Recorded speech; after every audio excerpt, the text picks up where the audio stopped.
Hi everyone, my name is Keynes Ronia. I represent a movement called the Solomon Islands Youth Think Tank Movement, and we are a concerned youth movement group. Now the reason why I'm on live here today on Facebook is I want to explain to you what China's strategy is on the issue of the China and Taiwan. I have a degree in international relations and political science, and I believe it is my duty to explain to my fellow friends, youths of this country, what China is actually trying to achieve and to develop or to gain. Now I believe China has a few phases. Me believe China has a few phases for him to accomplish him or use him so that everyone come under this situation of calling the debt trap. Now the first phase that China will do is to bring in someone, a delegation, a high profile delegation. Once that person gets into our country, they will hold talks secretly. There will not be any media coverage of that person. He will be a high-profile public figure. Step two, or the second phase of this, is that we will have delegations from China attend our country, Solomon Islands, in the name of the Chinese state. Now, these delegations will wear the hat of the Chinese government. They will say they represent the government, but they are not representing the government. I believe the delegation that they will send are delegations who represent private companies within China. They are researchers, data collectors. They will exploit and they will look for our potential, our nation's potential, sand, land, sea, land, and our human resources, infrastructure development, everything. After they bring this delegation over, we will have a conversation on infrastructure development, right? So our government and the people who went back to China will hold talks about infrastructure development. Now, when we're in that phase, when China is in talks with us in terms of infrastructure development, what we will have is you have private companies who will say, look, in the name of the government of China, offer us so much money in the millions.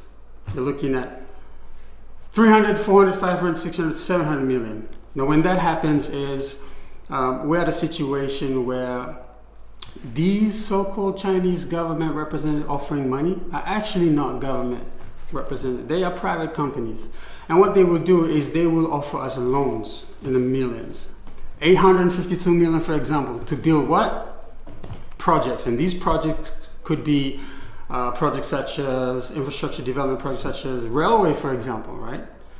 The problem with these projects, or the problem with me dealing with this project, and I see in cases around our neighboring countries and all over the world, when it's with China, when it's China funding it, is that these projects are liabilities. Like PG me say a project where about no make them selling for country blue. So these are projects where a lot of the money where country blame by making them not really making no more from what projects are.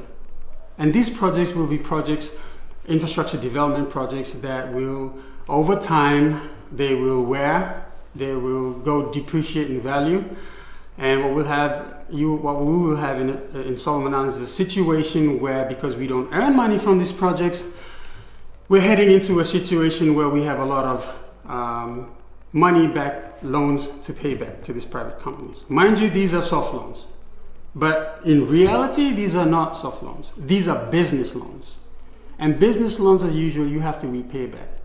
And when you repay back this money, you have to repay back with interest. Now, when that happens, when we sign contracts, right? When our government sign contracts with these companies, you will have a situation where the Chinese people or the Chinese government would send in, people with technical assistance, people who can infiltrate our system, people who infiltrate our infrastructure development within the country, economically, politically, within our education system, everything. They will infiltrate all systems of our country. And when they infiltrate all our systems in that country, and when our time is up for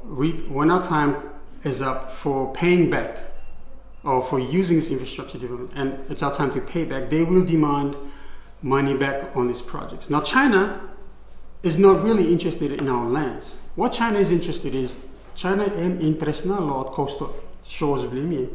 China is interested in lot seas blimi. China wants to extend its borders because of the one nation, one China policy.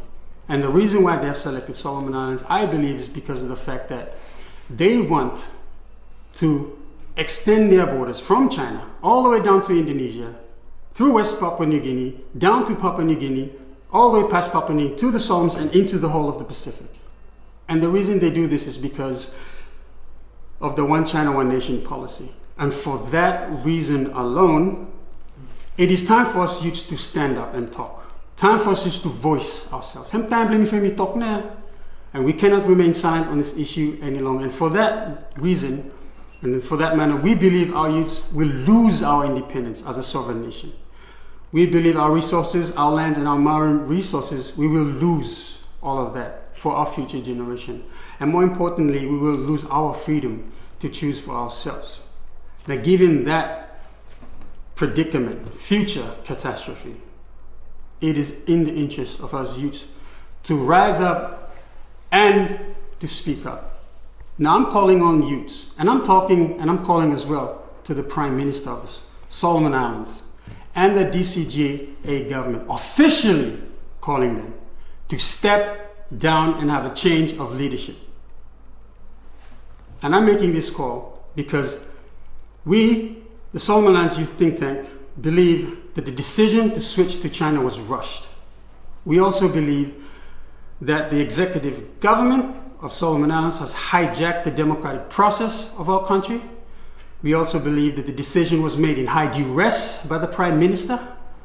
We also believe that the decision does not reflect the people's power under the Constitution. We believe that this decision was not in the interest of the people because the Foreign Relations Committee report was also ignored. We believe they have also not included in the bipartisan task force review the CBSI report. The CBSI report was also ignored. And the decision they made did not reflect, or not reflect them, not 36 years of relationship immigrant within Taiwan. And for that matter alone, we strongly believe that the government needs to step down. The government needs to be changed.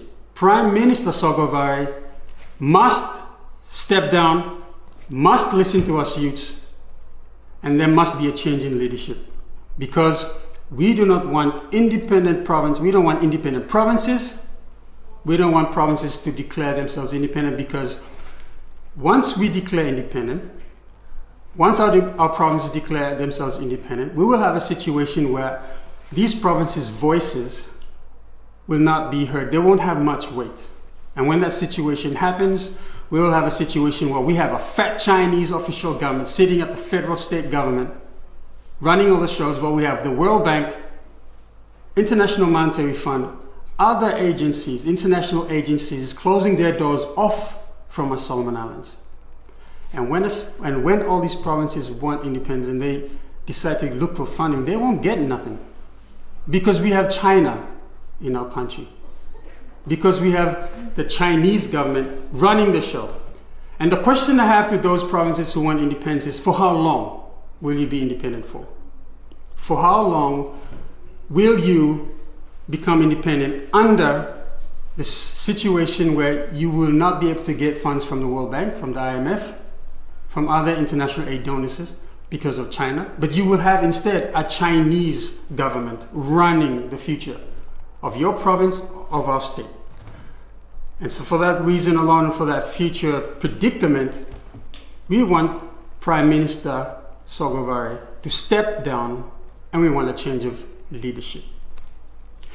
We are also calling more particularly to our police. We respect the police, but we want the police to protect our rights as youths to freely express ourselves under the Constitution within the country we have been born and raised to live our life. We are calling on the police to protect our rights, our freedom to express ourselves. So many times, I've heard youths, pockets of youth standing up for their rights in this country, and the police is bullying them. We, the think tank of Solomon Islands youth, we want to call on the police. Please respect our rights. Please protect our rights. We are standing up for our rights of our youth. We are also standing up for the rights of our future generation, and we are standing up for the future of this country. And therefore, I call upon all youths to stand with us. We are also going to be putting up a petition. Bamifa making petition too.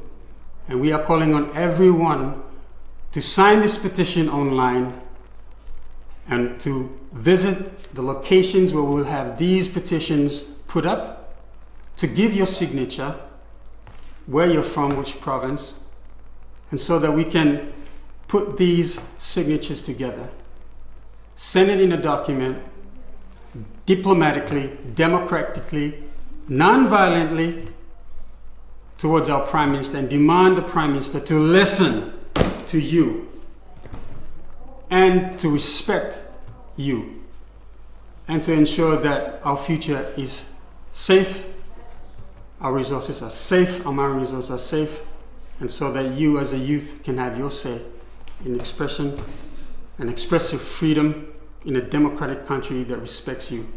And for that reason, we are having this live video. And for that reason alone, we are here telling you about the current situation and what we believe in. So this is our call. We are calling on the Prime Minister to step down, and we are calling on a change of a DCGA leadership. We are calling on youths to support us in this petition that we will make. And for everybody who is in favor, please, my call to you is do not engage in violence just yet. There are diplomatic ways of doing this. Let's do it together, democratically, so that we give time for our international partners to voice our concerns, and so that we can be able to also present ourselves democratically and preserve the reputation of our country. And I hope that the Prime Minister is listening to this, and I hope that the DCGA government respects the youth of Solomon Islands. For this, I want to thank you very much, and I will now sign up from this video. I hope you get this message. Thank you. Peace. May God bless Solomon.